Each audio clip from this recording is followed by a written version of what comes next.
Monsieur le Président.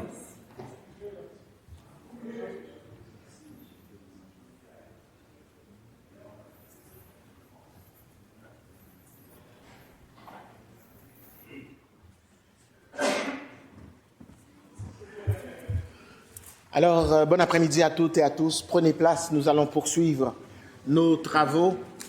Nous étions à l'adoption du principe du projet de loi numéro 1 et le débat avait déjà commencé. Et pour poursuivre, donc, il y a le député de Saint-Jean que je reconnais tout de suite pour la poursuite de son intervention. Monsieur le Président, merci.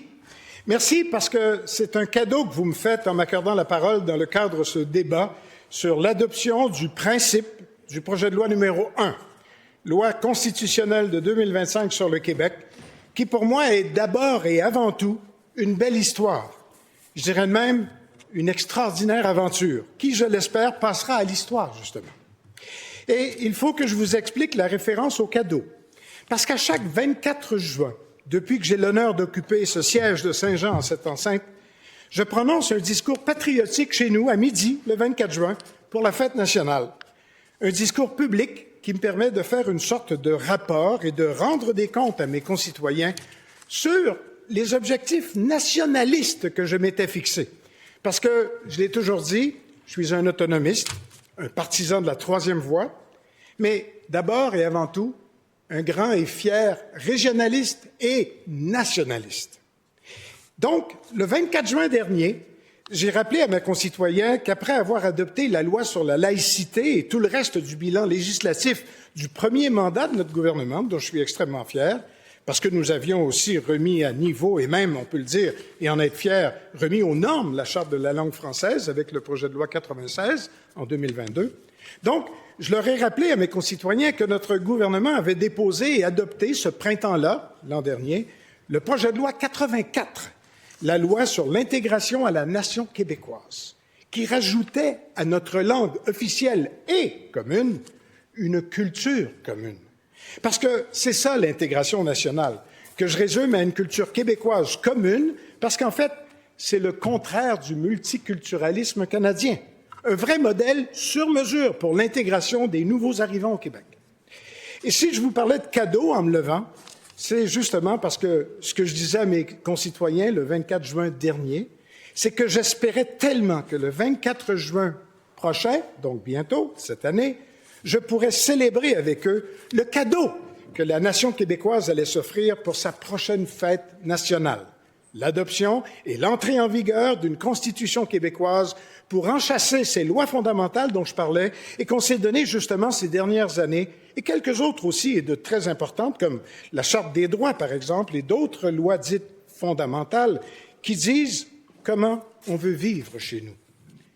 C'est ça qu'une Constitution incarnerait et défendrait.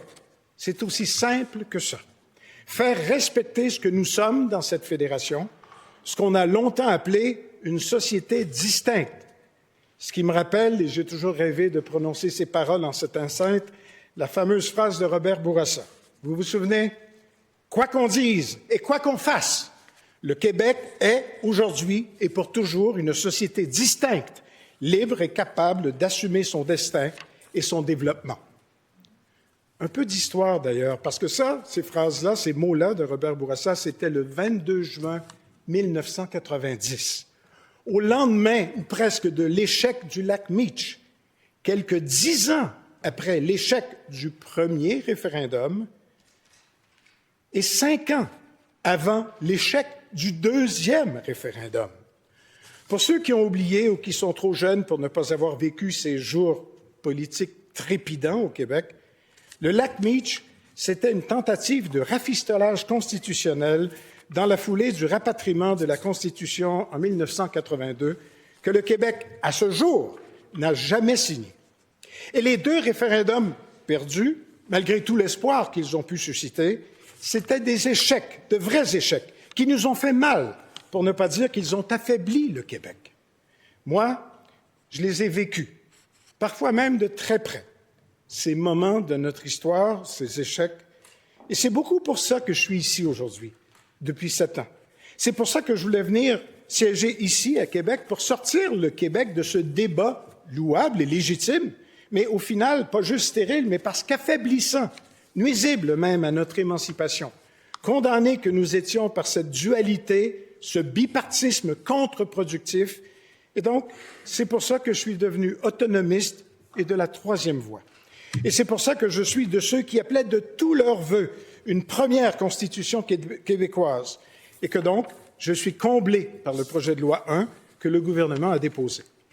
D'ailleurs, au fond, le débat d'aujourd'hui porte sur le principe du PLE, avant de retourner l'étudier de manière détaillée en commission parlementaire pour finalement l'adopter, je l'espère de tout mon être et du fond de mon cœur, cette loi constitutionnelle, cette constitution qui consacrera ce que nous sommes et ce que nous voulons être comme État fédéré dans cette fédération canadienne.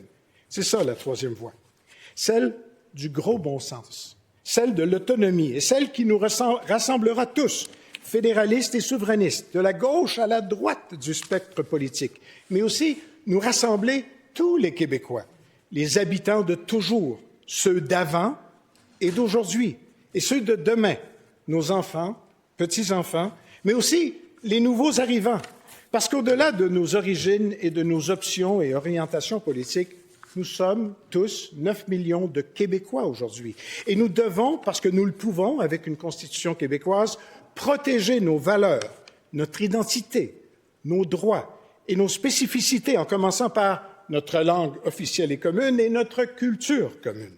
Et en le faisant, nous renforcerons notre autonomie, nos institutions et notre souveraineté parlementaire pour, oui, rassembler les Québécoises et les Québécois autour d'un symbole d'affirmation et de fierté. On vient de tenir la consultation générale la plus large depuis 10 ans à la Commission des institutions sur le PL1. 211 groupes, plus de 300 mémoires, des citoyens, des groupes communautaires, des partis politiques, des spécialistes et des experts sont venus commenter le contenu et le contenant. Toute la classe politique passée et actuelle s'est fait entendre ici ou dans les médias.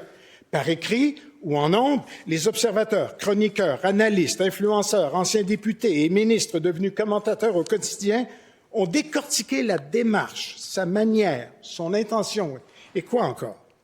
Le gouvernement a écouté et le ministre aussi, lui qui avait préparé et présenté le projet de loi dans la foulée du rapport plusieurs mois plus tôt d'un comité spécial qui avait aussi consulté et étudié l'ensemble de la vaste question constitutionnelle et soumis des recommandations, en commençant par l'idée d'une constitution. Le ministre a donc fait ce qu'il faut. Il a accueilli toutes les réactions, commentaires, recommandations et demandes d'ajout ou de retrait du PL1 et va, comme c'est son devoir et son habitude, travailler avec les oppositions en études détaillées en commission parlementaire pour livrer la meilleure loi, la meilleure constitution possible à l'Assemblée nationale et aux Québécois. Oui, je sais, c'est compliqué la procédure parlementaire et que dire du droit de la législation constitutionnelle et donc forcément le processus qui vient avec aussi. Mais nous avons l'occasion et le devoir de mener ces travaux à terme. La meilleure démonstration de ça, je le disais, c'est que depuis le fameux rapatriement de 1982, on ne s'est jamais entendu avec le reste de la Fédération. Ça fait 44 ans que ça dure. Et ce n'est sûrement pas parce que tout le monde était d'accord ou même confortable avec la Constitution originale. En parlant de la Constitution de 1867, rappelons-nous que cette idée d'une Constitution québécoise va et vient depuis le début de la Constitution de la Fédération et même avant, du temps des patriotes qui se battaient pour le gouvernement responsable. Ça fera bientôt 200 ans. Et beaucoup aussi depuis notre Révolution tranquille. Daniel Johnson, père, en parlait en 1965 avec son slogan « Égalité ou indépendance ». Et de nombreux autres, et souvent après lui. Mais jusqu'à maintenant, on se faisait dire et on croyait qu'il fallait signer celle d'Ottawa de 1982 ou attendre un grand soir pour s'en donner une constitution. Pourtant, il y a cette troisième voie dont je vous parle. Et c'est tout simple. On n'a qu'à utiliser les moyens à notre disposition, et c'est ce que fait le projet de loi numéro 1, pour préserver les caractéristiques fondamentales du Québec, en adoptant le PL1 qui va nous permettre d'accroître notre autonomie et d'assurer notre épanouissement en fonction de nos priorités, de nos droits, de nos valeurs collectives. Parce que c'est comme ça qu'on vit au Québec. Et ça, c'est une constitution, le miroir et le bouclier d'une nation. Nous avons une opportunité historique de faire avancer le Québec. Saisissons-la. Et s'il vous plaît, ne laissons pas le Québec embourbé dans l'attente pendant des décennies encore. Je voterai donc avec enthousiasme et empressement et surtout fièrement pour le principe du projet de loi 1, loi constitutionnelle de 2025 sur le Québec. Merci, Monsieur le Président, et vive le Québec!